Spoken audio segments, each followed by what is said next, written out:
Well, the crowds gathered on the lawns of the Union buildings in Pretoria for the inauguration of President-elect Cyril Ramaphosa later on today. We have got our reporters stationed at different locations at the Union buildings. We've got Samkele Maseko, Natasha Phiri, Khayelihle, Khumalo and Ntlantla, Kgatlane, as you can see. But let's start with Khaya is also joining us there on the screen, I see. Samkele Maseko, let's begin with you. Where are you standing? Talk to us about how things are going.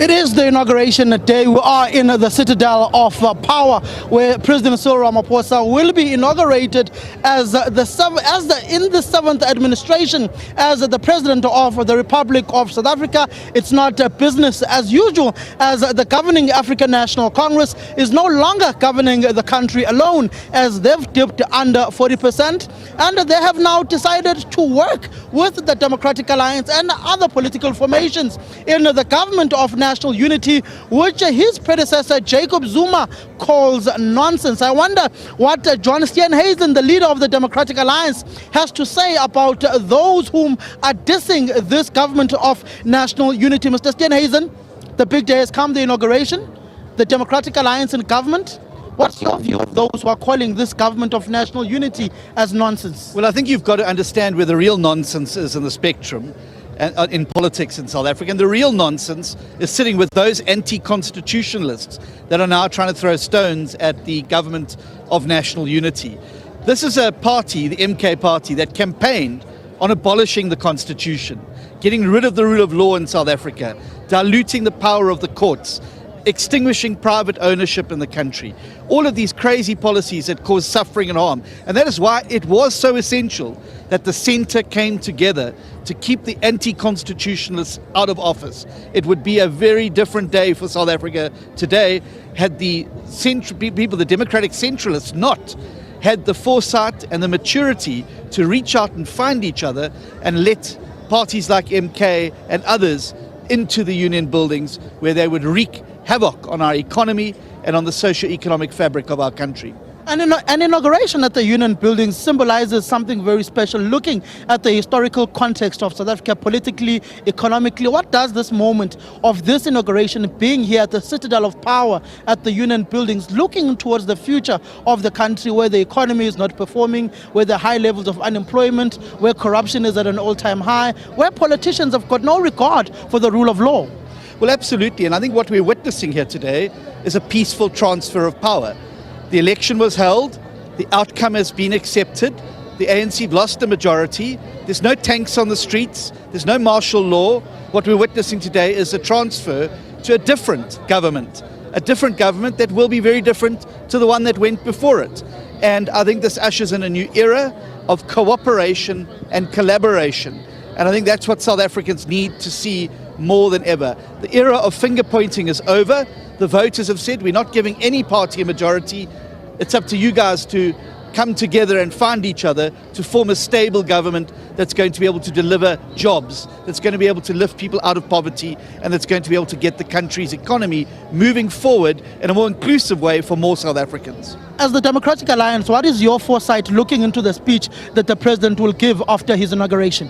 Well, I think it is a new chapter for South Africa, and it is new waters. And I think the President will reflect on that this morning around, what does this mean for the country? And I think it's very important as well that he stresses how important it is that we defend our Constitution at all costs. Our Constitution is the contract that we have as citizens with those who govern us, and it is a contract that guarantees our rights as well as sets out our responsibilities. And I would like to see the President really entrenching the fact that these parties in the GNU have come together to defend the Constitution against those who would see it thrown away or trampled. In 30 seconds, Mr. Steenhuisen, when is the meeting of the cabinet composition? I'm sure it'll take place this week after the inauguration, and then there's the policy lekgotla that has to follow that as well. So there's going to be a very busy fortnight ahead of us as we start to write this new chapter for South Africa, which the DA is determined to make the best one yet. Minister in the presidency? Well, we don't know about that. We'll see. For us, positions last, policies first. That's the key thing. Thank you very much, Mr. Steenhuisen. That is the DA leader, Mr. John Steenhuisen, speaking of the president's inauguration. But I am not alone. I am with my other colleagues. Ntlantla Kgatlane is by the lawn engaging with South Africans. We have come to witness this transition of power to a government of national unity.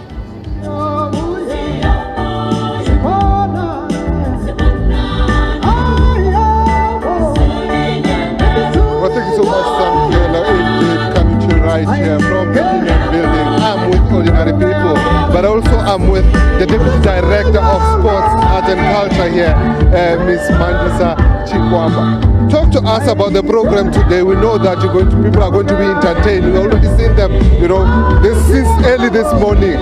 They've been, dancing. Just talk to us with regards to what can we expect with regards to entertainment. Today is going to be a nice day for South Africans that have gathered at the South Lawns at the Union Building. We are celebrating that we have again made another milestone in 2024. South Africans have voted and they have gone through a process that has given us a president that will be sworn in today.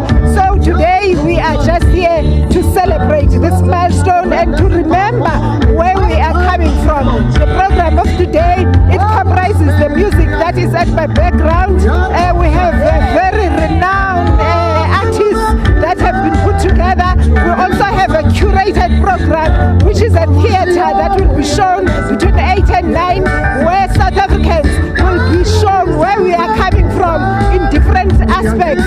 We are a country that is coming from a message of hope, a message of reconciliation, a message of resilience, a message of unity. Now we are at a stage where we are talking a message of partnership, a message of unity, and a message of just being South African and being patriotic. Talking about being South African, let's come back to reality. You guys as a department in this administration are going to have a lot of work. People of South Africa have been complaining about services that they receive from government. You as art and culture, what initiatives are you going to be implementing in ensuring them that life is better under democracy? As I said, now we are at a stage where we are talking growth, we are talking a partnership, we are talking unity. Our programs are programs that are just manifesting that, showing that we have programs that are saying South Africans go out there and play sport, South Africans promote and preserve your heritage, and South Africans be participating in the economic mainstream through our programs for creative and cultural industries. Well, thank you so much. That was a representative, quite precise. Sports, art and culture. Talking to us about programs that we can expect today. But yeah, what I can tell you is that it has been really, a very jubilant mood from people of South Africa. With that being said, I'm going to link to my colleague Natasha Phiri on the other side. Natasha.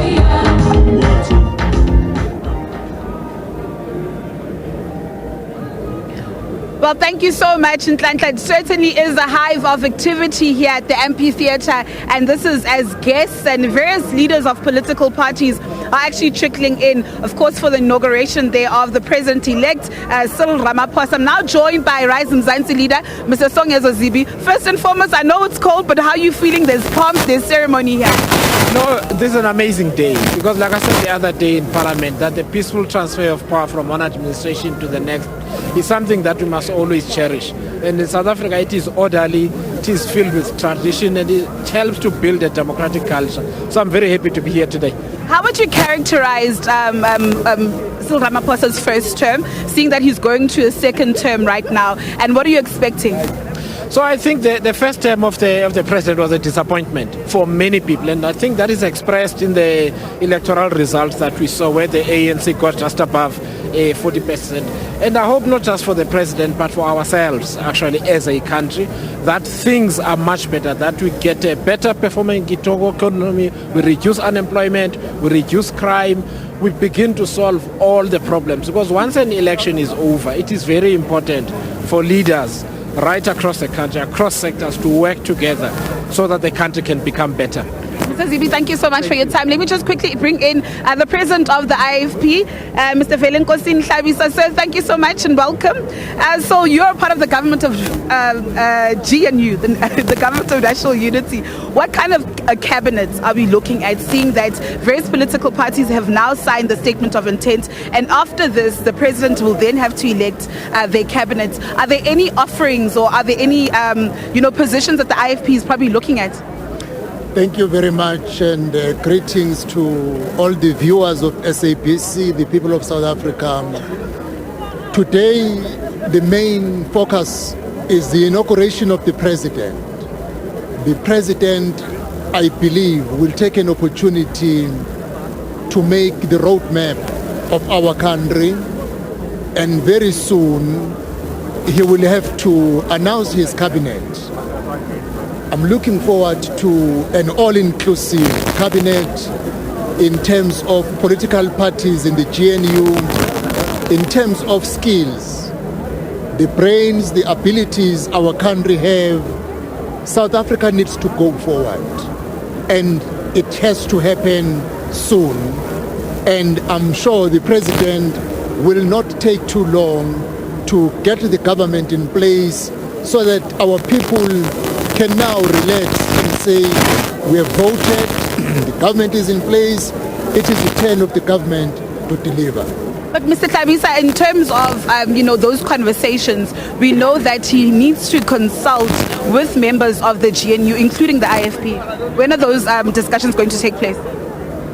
The negotiating teams are at work, and they give feedback to us as leaders from time to time, and I'm satisfied from the IFP point of view. As you could see, we have gone well in KwaZulu-Natal. It is part of the GNU discussions, and I'm looking forward now to the national level that the same should happen. And as I've said, the IFP entered in the GNU in order to assist our government to take our country forward, and we are ready as an IFP to contribute at a parliamentary level and every level where there will be deployment of the IFP members in making South Africa a great country. Mr. Tlabisa, thank you so much for your time. I do believe that my colleague Khayelihle Khumalo is actually around the vicinity. Kaya, who do you have on your side and what's happening on your side?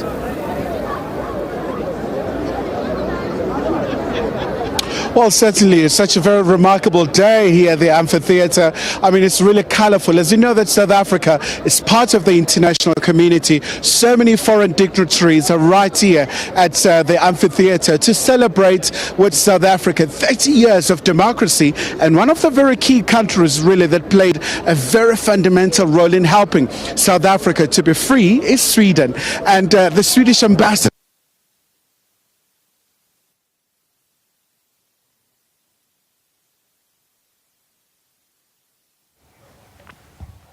Our apologies there. Looks like our sound just broke. You could hear it starting to give in, but it's unfortunately the audio has gone there. But we'll try and pick it up in a short while. Isn't it amazing to see the differences between the massive party that's happening on the lawns outside the union buildings, and then of course inside, a lot more serious, but you can see the business of the day starting to get ready. People are already taking their seats, even though the actual ceremony and everything begins at around 11 o'clock. So, but I do think that from 9 o'clock this morning, there's entertainment outside. In fact, I can hear the entertainment already taking place. So you can see that there's a celebratory mood at the union buildings this morning.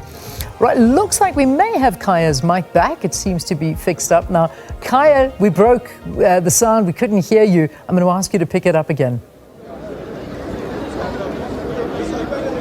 Well, by all means, Leanne, as you know, that is a hive of activity here at the amphitheatre. So many people, the international guests from SADC region, across the African continent, but also so many parts of the world as well. And one of the key countries that really played a very key role in making sure that South Africa was free is Sweden. And Ambassador Haken joins us now once again. Ambassador, we're going to try again this time. Let's try.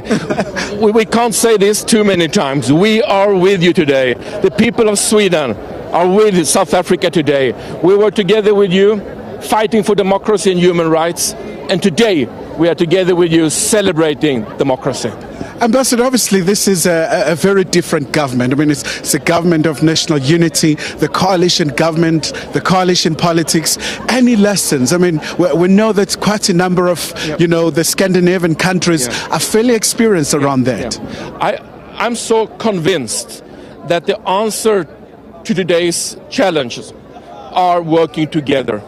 We must sort things out together with mutual respect between countries and within countries. Listen to each other and saying, well, maybe that party have a better idea than my party. You know, my background is from politics, and I was the Labour leader in Sweden for many years. I must admit that I too seldom said, well, that political party's idea is better than mine.